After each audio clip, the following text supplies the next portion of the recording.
Hi folks, good morning. This is Andy Bernard with the Andy Podcast. Whoa. Oh, I'm sorry. The Andy and Phil Mazda Podcast. That's better. Better? Okay. Better. We Not also great, but still better. We also have our special guest one more time, Katie Bernard, my daughter, here to ask some questions later on. So, good morning, everyone. How's everybody? Riveting from last week, I would assume. We're going to throw a different curve at it today. Instead of us talking about a bunch of stuff, we wanted to throw out 3 ideas and then wanted some feedback on what everybody thinks of the 3 questions. So first one was, we've been talking back and forth actually since we opened, whether it's worth it to open on a Sunday. So we've seen in the area that some dealers open Sundays and some dealers don't open Sundays. We've had staff members who have worked at stores where they open Sundays, and we asked, is it worth coming in for the customers who need to be buying cars on Sundays? Yep, there's a big debate about that. Like, sometimes people like Sunday as a day to browse the dealership, to browse the lot, to look at cars and not be disturbed and not have a sales rep run out and ask them questions and just be low key, right? Yep. Although we also have the contrast to that where people do want to ask questions and do want to be served on Sunday, and Sunday can be their only day off. So it has been a back and forth debate. Do we open Sundays? Do we not open Sundays? Is it more convenient for customers? Weighing that all out. So. Yeah, it's the other conversation is for employees. Does everybody get that day of rest? Does everybody get that day to reset themselves before they start that work week or that traditional work week again? Exactly. And like Phil said, we always try to balance our staff's needs as well and their personal life and what makes sense, right? So we'll stay tuned. Let us know what you think in the comments. Would you like to see us open on Sundays for sales? Would that be more convenient for you?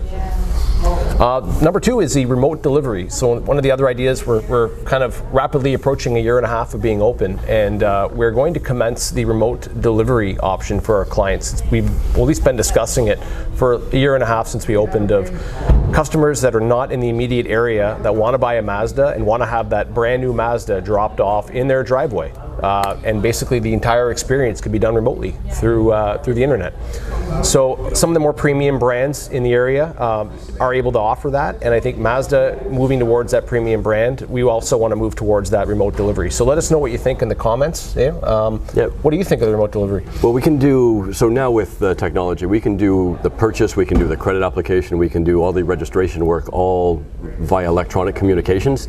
And if you know that the Mazda is the brand that you like, if you know the trim, if you know colors, if you know models, we can do everything remotely and then bring the car to you. So really and truly, you never have to step foot into the dealership, which some people find intimidating and they don't like it. Of course. So what does everybody think about that remote delivery option? Yep.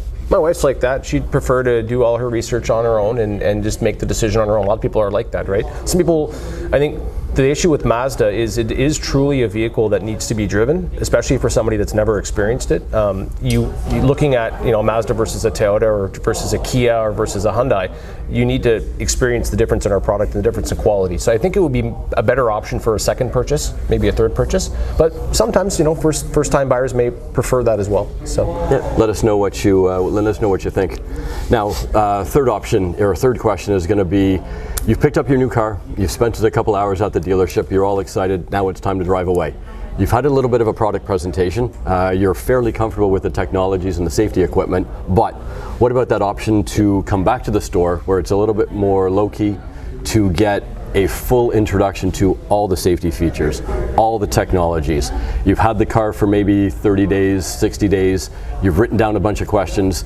Now's the time to come in, spend a little bit of time with one of our product specialists and go over all of those questions that you've got, some of the frustrations maybe, or some of the things that didn't come up with that initial contact. Yeah, that's a great point. I think feedback we hear from customers is, the first day, the day you're picking up the vehicles, the day you bought the vehicle, you're leaving, you're not going to be able to absorb all the information of all the systems that are in cars, right?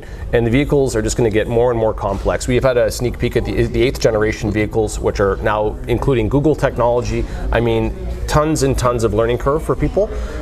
There's no way people can absorb that information in the first 30 minutes. So, would you find it advantageous to be able to come back, like Phil said, either with a one-on-one appointment or a group appointment where we can go back through the technology again? One of the areas you see this is the Apple Store, for example, right? Where you buy a new Apple product, most people know how to use it, but they don't know how to use it on a refined basis, right? So people go back, they run classes. We're thinking about doing the same thing with our vehicles, just to help people take full advantage of the technology that's in those cars and answering those questions. Yeah, so give us your feedback on those 3 questions. I'd love to hear what everybody's thinking about those topics and more. We'll always happy to answer questions. We're always looking forward to reading the comments for sure. I know Katie's now got, 27,000 questions it looks like by what she's written down. So I'll let her take it away. Okay, so I have some work questions and then I have some personal questions. All right. So the work questions. What do you think about the hybrid cars? Actually, we talked about this a little while ago, battery electric versus hybrid. My opinion is hybrid at the moment. I don't think the infrastructure is there for full battery electric. That's my opinion. Yeah, I'm with Phil on that. I think Phil and I both come from a very cold climate. Florida being an extremely warm climate. I think BEV vehicles, that means battery only, don't do extremely well in extreme environments where it depletes the battery faster. So I think with Phil, given Florida's environment, I think a hybrid is the best of both worlds. You get great fuel efficiency, but you still have that electric engine that reduces consumption of fuel in traffic and whatnot. Okay. So. Another one what was the model of Mazda that sold the most in 2025 so far? I'll take that. CX-5, hands down. Always been the perennial favorite. NHTSA Safety Pick Plus. It is the go-to Mazda at the moment. Yeah. Okay. Now, what's your favorite Mazda and why? You want to take that one? Yeah, sure. My favorite Mazda is definitely, of all time, would be the Mazda 2. Mazda 2 in manual. That was a vehicle that had a small interlude in North America. I think it's still produced in Europe, but just essentially a dune buggy. Just a wonderful vehicle. And I wish they'd bring it back, and hopefully they do one day. How about you? MX-5. So behind us. So whatever generation, we've got a first generation that's in the showroom. Right up to the latest generation, my favorite car to drive, hands down. Not the quickest on the market, but it is the most fun to drive. Yeah, it's a good pick. Now for some personal questions. What is your favorite podcast other than this podcast? That's a good question. This one, obviously. I'm going to go with the first one. None of us had done it before. Yeah. And I like that one. That was the very first one, I think. Do you think like our Mazda podcast or just in general?